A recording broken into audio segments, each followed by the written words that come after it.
17. Gunny, New York Stories. "He spore me," she said, her eyes, at least for one split second, glowing like a human being's eyes glow during those brief intervals when our hearts, minds, and souls connect at the exact same moment.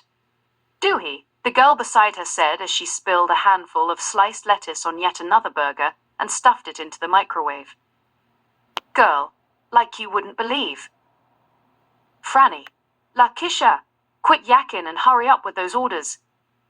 The two looked up to see the long line of famished, pot-bellied t-shirts, shorts, and sandals wearing, undereducated and overfed burger barn patrons forming the noon rush, and Abner, the shift supervisor, who could have very easily passed for one of the huddled masses on the other side of the counter, staring back at them bereft with consternation. "Girl, I know he ain't talking to me like that," Lakisha said. "Girl," said Franny, "that punk-ass bitch don't got no idea who he fucking with." And the two went on with their conversation, their work coming off at a snail's pace as the starving minions waited. "Where you met the motherfucker?" Lakisha asked.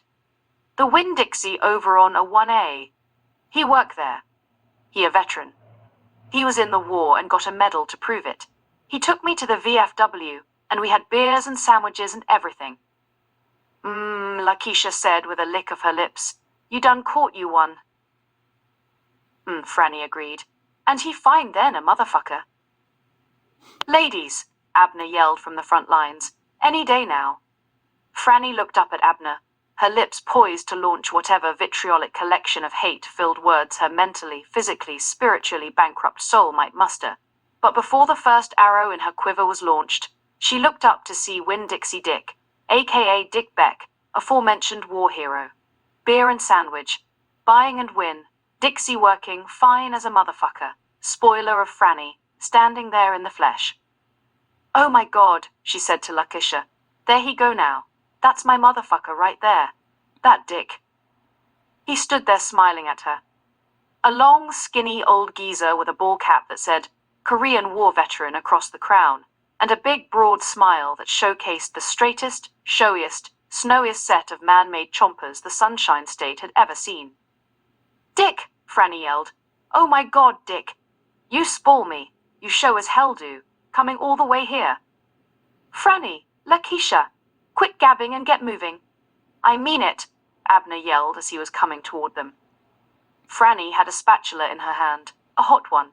She turned and smacked Abner in the face with it. "I quit, motherfucker," she said. "Punk-ass bitch motherfucker."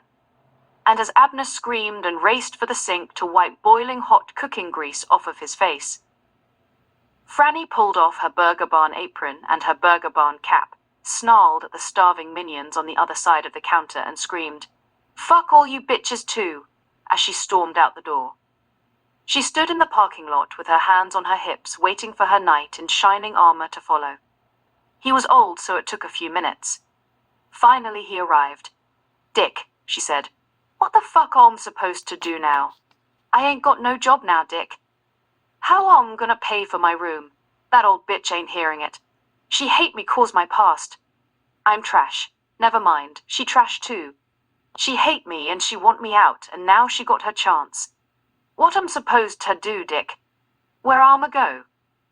When the storm subsided, Dick looked down at the tiny little blue-eyed, blonde-haired hurricane with the pirate scar along the side of her face, and the psychotic and far, far away look in her eyes and said, "Let's go to the V. We'll think of something." So off they went to the VFW, where the nation's veterans of foreign wars, some real, some imagined, could pull up a chair, share war stories, eat a bologna sandwich, and chase it with a draft beer, all for little more than $1 and some change. Dick walked in and felt at once home. "There he is, there's the Gunny," yelled Ace McCormick, whose storyline was that he was a decorated fighter pilot in both World War II and the Korean police action. "Are the swabbies buying today?" Dick asked. "Or did they piss away all their money on their last Liberty call?" All the jarheads laughed. "No Gunny," yelled Senior Chief Swanson, who was telling the gal across the table from him about the bodies he'd patched up while serving as a corpsman for the Navy in Vietnam. "It's the grunt's turn today, and I'm drinking Pabst." Now it was the Swabbies' turn to laugh, and none of them missed the opportunity. Ace returned his attention to the 60-something barfly beside him and continued where he'd left off. So anyway, he told her, I said to the Admiral, God damn it, Admiral, I'm not going to just sit around and let those young men die on that beach. And Ace lifted up his withered and bony old finger and pointed it in the barfly's face and said, as if an apparition of the Admiral had mystically appeared, if you're gonna court-martial me, then goddamnite court-martial me. But so help me God, I'm requisitioning Squadron 17, and I'm bringing those boys air cover. Diffie the bartender just happened to pass within Ace's sights, and Ace called to him, Diff, a draft for me and my lady friend. Coming right up, Major. Ace continued without missing a beat, and the Admiral looked at me and said, Major, if you're not back by dawn, I'm marking you and your whole damned squadron KIA.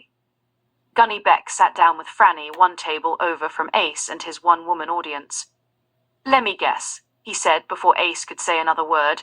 Tarawa, Squadron 17. Ace was deeply offended.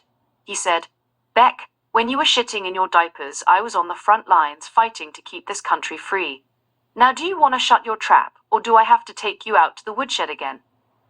Everyone stopped and watched the confrontation, waiting for the Gunny's next move. Not the woodshed again, Major, the Gunny answered. The last time you took me back there, your sister was waiting and she gave me the clap. Everyone roared with laughter, the Major included. The Gunny looked back over his shoulder and yelled to Diffie, Hey Diff, the usual for the Major, on me. Hey Diff, Ace shot back, the usual for the Gunny, on me. And the two old-timers looked at each other and smiled, and then turned toward their women and continued spinning their yarns. These Vietnam vets, the Gunny began, vomiting his favorite complaint for the 10,000th time. I'm so goddamn sick of them whining. Let me tell ya, you'll never see one single Korean war vet standing by the side of the freeway with one of them cardboard signs. You on that Nam thing again, Gunny? Someone yelled from a few tables away. The Gunny looked over at the youngster, barely 50, and answered, You're goddamn right I am. You guys are a fucking disgrace. War is hell for all of us. I don't care what century, what continent, what weapons, what clap is going around at the time either. You go, you serve your country, and if you're lucky enough to make it home, you take off the uniform and get on with your life. Hear, hear, yelled some drunk Brooklynite. To Gunny Beck, the truest words ever spoke. And one and all stopped and held up their drinks to salute him. Get a move on, Diff, someone yelled, and Diff pulled up with 2 shots and 2 drafts, and Ace and the Gunny held up their shots and tossed them back, and the place erupted with cheers for these 2 brave and gallant men. Franny looked up at the Gunny and said, Dick, what Arma do? Where Arma go? Christ, he answered with aggravation. Will you calm down already, Franny? I got a plan, don't worry about it. Hey, Gunny, a gangly old-timer dressed in farmer's overalls said as he was making his way to the bar. You were at Chosin Reservoir, weren't you? You're damn right I was, he answered. So close to Chesty Puller I could smell his goddamn farts. I was 5th Recon. Holy Christ, yelled the Gunny. 5th Recon! Pull up a chair. The Gunny looked over his shoulder at the bar again and yelled, Hey Diff, the 5th Recon on my tab. You got it, Gunny. What'll it be? Pabst is fine, yelled the grunt from the 5th. Franny sat curled up like a ball, engrossed in her demons, wondering what the plan was, furious she was being left to sit unattended, while her sugar daddy put the war stories game into overdrive. 5th Recon, the Gunny yelled across the room to his freshly minted brother-in-arms. Some of the bravest sons of bitches ever to wear Marine Corps skivvies. Dick, what Arma do? Where Arma go? Jesus, Mary, and Joseph, the Gunny scolded her. Shut up already. If I have to tell you again, I'm going to lock you in the trunk. Franny tucked her head into her chest like a frightened child and sulked a little more as the Gunny returned his attention to his newfound comrade. My name's Dick Beck, he said. They call me the Gunny. And yeah, I was at Chosin Reservoir all right. Christ, I'm here in Florida 50 years later, and I still got frostbite. Yeah, the grunt from the 5th answered. It sure was cold. So in this story, in Gunny, the Chosin Reservoir is mentioned. And there's this really great documentary about the Battle of Chosin Reservoir. So I just want to give a plug for that. It's on Prime. You can get it on Prime. And yeah, it's an incredible story. I've watched it several times.